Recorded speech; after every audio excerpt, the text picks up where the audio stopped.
Welcome to the joint Lincoln Christian Institute and Third Wire Security, Common Sense Security podcast on church technology. And today I have with me Nathan Sois from Atlanta Christian Church. Nathan is our lead, if you will, executive minister there at Atlanta Christian Church, and is also our lead on worship ministry. And so Nathan has a whole bunch of responsibilities. Nathan grew up here in Central Illinois and is a graduate of a couple of different schools around, but he's also an alum of Lincoln Christian University and Lincoln Christian Seminary at various points in his career. So I'm going to turn it over. Welcome to the podcast, Nathan. Why don't you introduce yourself and talk to us a little bit about your family and ducks and chickens and goats and everything else you have running around your little farm there? Yeah, well, not so many ducks and chickens and goats as we used to, unfortunately, I guess you could say, but I guess I could speak on that. But again, thank you for having me, Mark. I appreciate the invitation to join you in your podcast. And so my name is Nathan Sois, and I've been here at Atlanta Christian Church for a little over 6 years now. I've got about 20 years total of full-time local church ministry experience. And like you said, I did attend Lincoln Christian University back in the mid 90s for a few years. And I was a music ministry major back then. And after a few years there, I transferred to Illinois Wesleyan University, where I got a bachelor's degree in music. And then I went up the road to Illinois State and got a master's degree in the same thing. I worked for State Farm in Bloomington for a few years. And then after being called into ministry in 2003, I was in ministry for about 6 years until I started working toward my doctorate degree in worship studies at the Robert E. Weber Institute of Worship Studies in Orange Park, Florida, upon the recommendation of Donnell Franklin, who used to be on staff at Lincoln. So, right. That's kind of me education-wise. Family-wise, my wife, Michelle, who is a nurse, we've been married for 25 years this year, and we have 3 kids. My 21-year-old, she and my 19-year-old son, they both attend Illinois State University. She's a pre-vet med major, and he is IT. And then my youngest son, he is a 15-year-old. He is going to be a sophomore at the high school where we live in Hayworth. So that's kind of my family in a nutshell. Well, thanks for sharing that, Nathan. Yeah. And you've been in the ministry, you called in the ministry, you said in 2003. Maybe you can talk to us just a little bit about that calling, right, especially on the worship side of things. Right. And because I know that is really, obviously, from your degrees and whatnot, that's your specialty. But why don't you talk to us a little bit about your calling and how you came into that and got to serve at Atlanta? Yeah, sure. So, but grew up in the church. My mom and dad were both church musicians, so I got to watch them when I was a little kid and take my cues from them. But grew up in the church, family in church all the time. But I gave my life to the Lord when I was 13, when I was at Little Galilee Christian Camp out in Clinton. And then, it was a pretty strong calling from the Holy Spirit that, you're supposed to be in full-time ministry in some way. And of course, that was finally realized when I got called into the Church of Monticello in 2003. So, and that was, my background is mostly in music. So when you go into a local church in worship ministry, it's great to have a background in music because that's a lot of the skill set of what you do, but didn't have a lot of experience in theological studies formally or, worship studies formally. So that's kind of when I realized that I need to kind of fill that gap in my education. Mm-hmm. So that's when I attended the seminary in Florida toward my doctorate degree. And the Doctor of Worship Studies degree is pretty much a DMin with a worship theology focus. It's very unique, the only one of its kind in the country. So I feel very fortunate and blessed that I was able to go through that program and get a little more well-rounded in that area. And I've been very fortunate to be able to teach in those areas throughout my career. And so even with that kind of well-rounded education, with our topic today, with technology in the church, I mean, there's a lot of things that you don't learn in seminary. Right. There's a lot of things that you don't learn when you're going through a degree program that when you actually get on the job, that you're going to be especially in a small to medium sized church. If you're an associate in an associate position like I am, typically that's the guy that has to handle all the admin and the tech and everything. So throughout the years, I've just kind of been exposed to all these different changes in the way the church uses technology, and a lot of on the job training, a lot of failures, and a lot of just experience in doing that. So it's been interesting to see how that's changed over the last 20 years, but especially since COVID, it's really ramped up as far as what's expected of you in the local church in a position like what I have, as far as managing tech and managing communications. So that's one area that I really have grown in just by being in a small church for as long as I have, just being exposed to all the tech and just having to learn it kind of on your own. Right. Well, that's a great summary of where we're at and talking about technology in the church. I mean, you came into the church 20 years ago, so congratulations on your 20th anniversary in ministry, first of all. But you came into the church, you already knew how to sing, you had a singing background, you had you had the education for it, you loved Jesus, so you were able to sing about Jesus. But then you added that theology in the academic environment. And then you got into the church, and that's where you started adding, if you will, the rubber met the road, and you started adding all these other little pieces, which one piece of it was technology. So you're now at Atlanta Christian Church. You've been there 7 years, right? A little over 6. A little over 6. Okay. Yeah. A little over 6 years. And so Atlanta is, that's our home church as well. And so Atlanta is a church of about 150 or so people, with 110 that show up on Sunday morning on a regular basis as they rotate through. And, we've got one building that we have to take care of there. We have to put Wi-Fi in the building. We have to have a number of computers and stuff. So why don't you tell me how, since you're the one that's responsible for the technology there, tell me about the different pieces of technology that you have some responsibility for, both inside of the building, outside of the building, and how you use that technology currently in the church. Right. Well, I would say all of the technology that I'm responsible for is all centered around communication. So as kind of the admin of the church, I'm kind of responsible for putting together a very intentional communication strategy where we try to align everything together, whether that be an e-newsletter, verbal announcements on Sunday mornings, text messaging, social media of various types, website communication. So what I try to do is very intentionally align all that together so that nothing's out of sync, nothing's out of date. Everything's there's not conflicting information, and it's done in a way that makes sense and in a timely manner.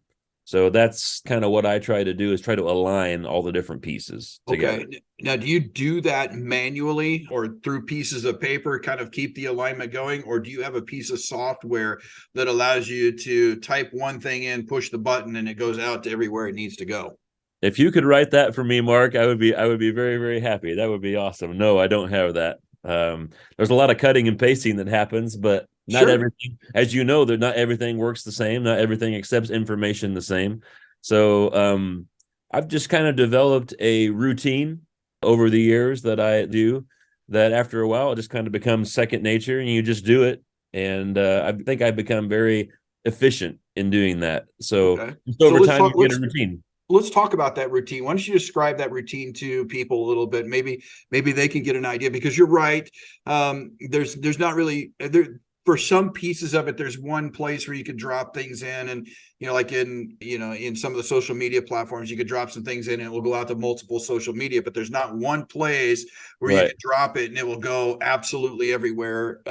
Where a smaller church like Atlanta can afford that. Some of the bigger companies like an enterprise or a large 5,000 member church could use something like HubSpot or Salesforce or something like that. But for a smaller church that's on a budget, tell me what your routine is that's gotten you to that efficiency, so maybe somebody else can think about their routine.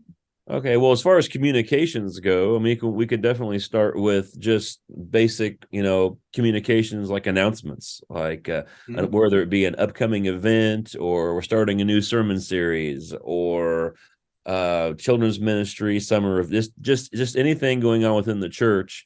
When you just verbally announce that kind of stuff on Sunday morning, in a small church, I still think there's a place for verbal announcements on Sunday. I think there's still a place for that, but probably that's the least effective way to communicate something because typically announcements are at the end of the service. Everybody's ready to go home. There's no way really to retain the information when you're spouting off dates, places, times, specific information.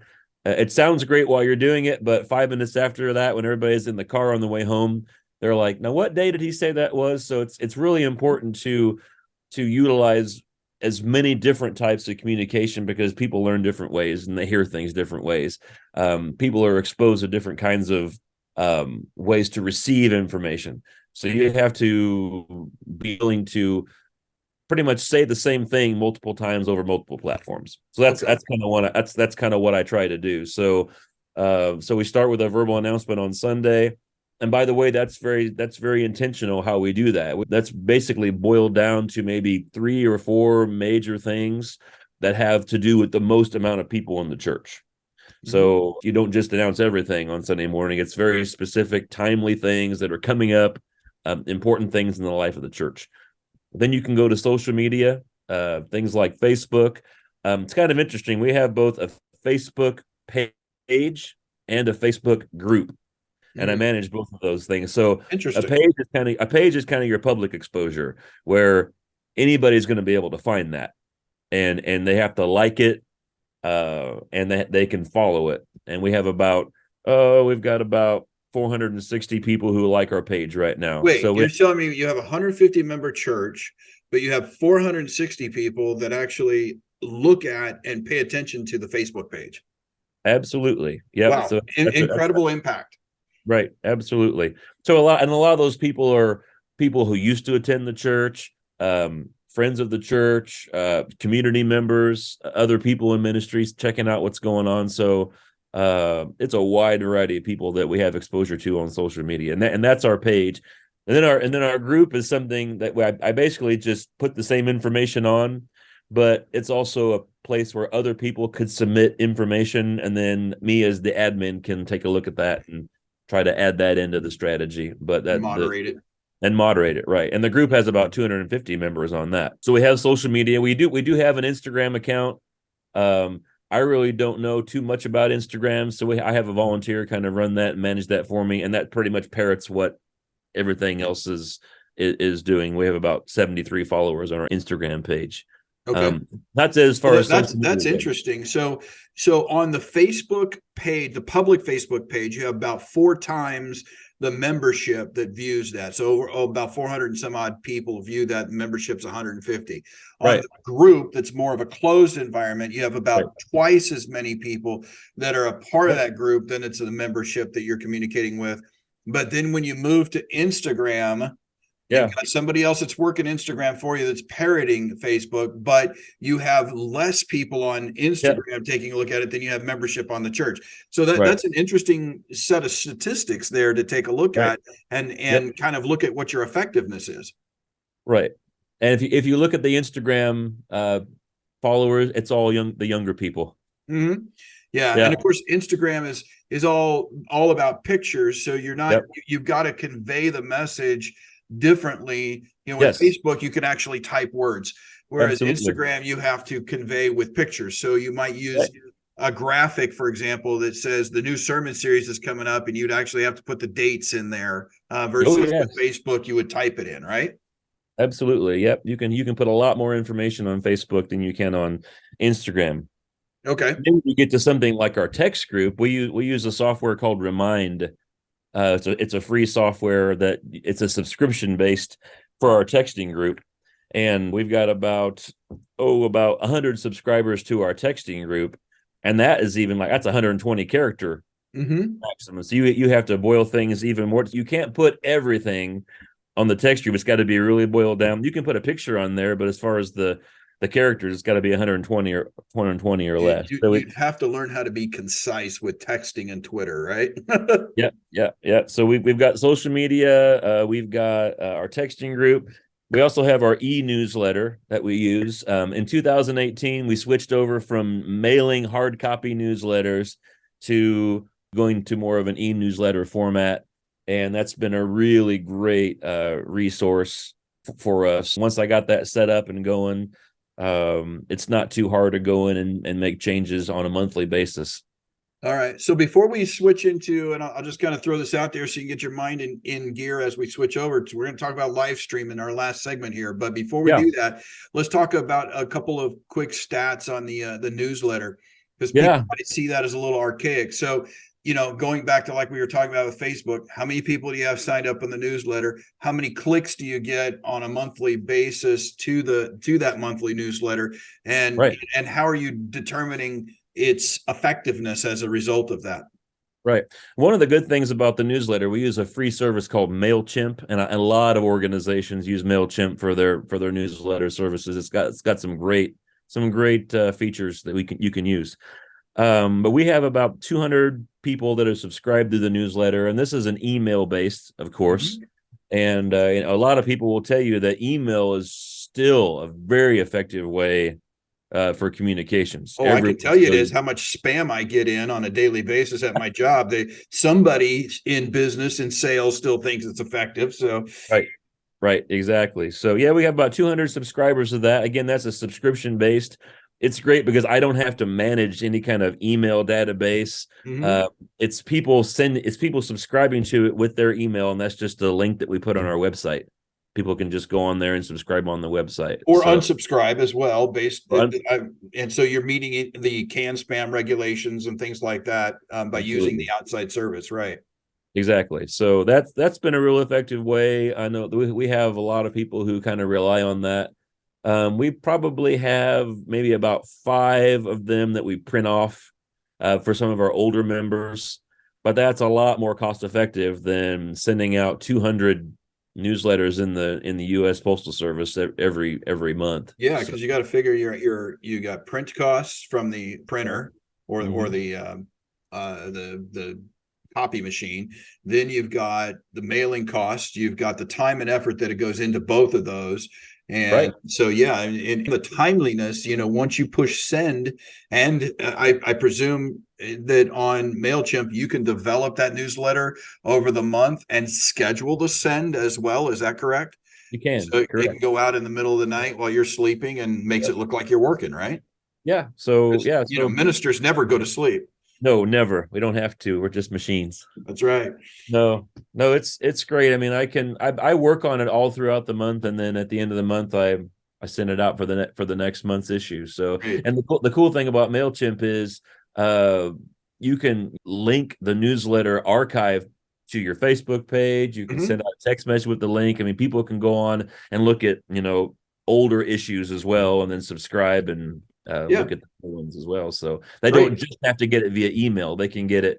We can put the link on our social media and everything, and it just kind of all loops and links together all the information. So, and the statistics are held within the MailChimp product, so you can actually see the effectiveness. So that's great. Right. So let's talk about live stream. Everybody's doing live stream these days. Whether they put it up with get their phone and put it up with a Facebook, type of deal, or they've got cameras, or they're doing a full production on Sunday morning, like some of the larger churches. When did you start live stream? What kind of technology are you using? And really, let's start with, what's the purpose of your live stream? What is the primary, the purpose of doing that live stream for Atlanta Christian Church? Well, I would say it definitely has changed since COVID. I mean, we did not do a live stream before COVID. It was reactionary to COVID. Okay. So when we first started the live stream, it was really the only way that people could, gain access to what's going on on the church, because we didn't have services in house. It was 100% online. Right.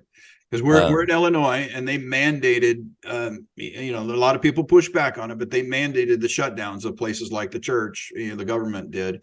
And so we Right. complied with that. So yeah. Right. So that was a very, short time. I think in April and May of 2020, we did a lot of pre-recorded services that we pushed out to our live stream. So Mhm. it wasn't actually live. It was pre-recorded. And then when we went to our services in the park, that's when we started recording things using a Vimeo app and recorded those out in the park. And then once we got back in the building in July of 20, that's when we actually really started pushing our live stream service. But even since then, the purpose has kind of changed. I would say primarily now our live stream is more for congregants, people that are homesick, people that are on vacation and still want to check out what's going on at the church.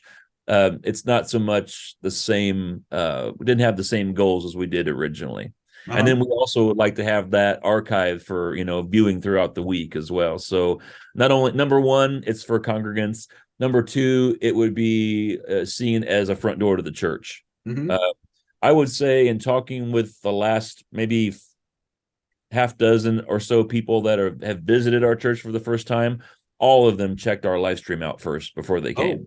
wow. Okay. So Yeah. before they even walk in the door, Sure. they know that there's a church there and they're looking, okay, what's this going to be? What should I expect? The live stream gives that clue. Okay, Right. great. All On right. our So on our website, that's the highest viewed page oh is wow. is the worship service live stream page. So So how many people do you have on live stream on a Sunday morning, and then how many people view it the rest of the week? good question. So right now we have about, I would say, 6 on average live viewers. Okay, and those are, interestingly enough, about 4 of those are always the same person. Mm, So, and then throughout the course of a week, I would say we probably have. Well, I wrote down some statistics, Mark. Maybe this will help you think about this a little bit. So 6 average viewers, live viewers per week. I used the Vimeo analytics and had it run May 1st to June 1st and give me some okay. statistics. And we had 405 views between May 1st and June 1st, but only 17 of those 405 were unique viewers. Oh wow. So Wow. that's kind of an interesting statistic. And then of the 405 views, 53 viewers watched the live stream from beginning to end. So only 53 were there to watch the whole thing. So they're Of the jumping in for the sermon and they're not doing the worship portion of, or the yeah, music part of it, things that like that. that could be right. And then of those 405 views, which were 17 unique viewers, remember, only 34% of the service was watched. Yeah. So that Okay. kind of gives you some. And also, it's very important to think when you're doing live stream. What are people watching it on? Yes. Are they watching it on a desktop or a laptop? Well, it gives you those statistics. Like in this case, in that 1 month span of those 405 views, 325 were from desktops or laptops, Mm. 72 were from their phones, and 8 were from tablets. Oh Every wow. once in a while, we'll have somebody watch on a TV app, but we don't hardly ever see that. So most people are probably sitting down on a Monday or a Friday or whatever, and they're running it in likely in the background while they're working or Sure. something along those lines. So really, those people are the types of people who saw it on Sunday morning, perhaps sitting in the pew on Sunday morning, Right. and they want to go back because they want to be reminded of something, or maybe they were distracted by kids, or they were distracted by something going on, and they want to hear it again in order for Right. it to sink in. Good. Absolutely. All right. Right. So real quick, in a matter of about a minute or so, describe to me what kind of technology you use in order to Sure. push that out. We use a camera called a Mevo, and a Mevo basically has its own microphones, and we run it through a landline. We do not use Wi-Fi for a live stream. It's not very reliable. We hook it straight into to a LAN cable. We use an iPad controller for the Mevo camera, Yeah. and we do not run the camera through the sound system. It's a standalone unit. Um, much easier for techs to manage all that than have to coordinate all that. Plus, just the way our sanctuary is designed, we don't have everything in the sound system. Right. So it would be a terrible mix on a live stream. So we kind of had to compromise there, but I did have some assessments by some broadcast producers from bigger churches who took a look at what we were doing, and they said for a church our size, everything looks good, it sounds good. And so we had a lot of good feedback from that. So I'm pretty satisfied with where we are. And it's a single camera view, right? So Correct. it's straight on. It's got wide angle, so it shows everybody that's on stage and everybody that's speaking. Okay, great. Well, hey, Nathan, thank you for taking the time to spend with me here talking about this. I'm sure this will be extremely valuable for other small churches and medium-sized churches, the size of Atlanta and otherwise. And we're going to push this out to all the folks at as part of our Lincoln Christian Institute and Lincoln Christian University podcast. So once we get it out there, let's do exactly what you were talking about with the Facebook and the other social media apps. Let's share that to other people, and maybe get this information out to other churches to help them out. So once again, thank you very much for your time. I appreciate it, and I look forward to talking to you further, perhaps down the road, about maybe something more specific. So thank you very much. Yeah, thank you for having me, Mark. I appreciate it. All righty.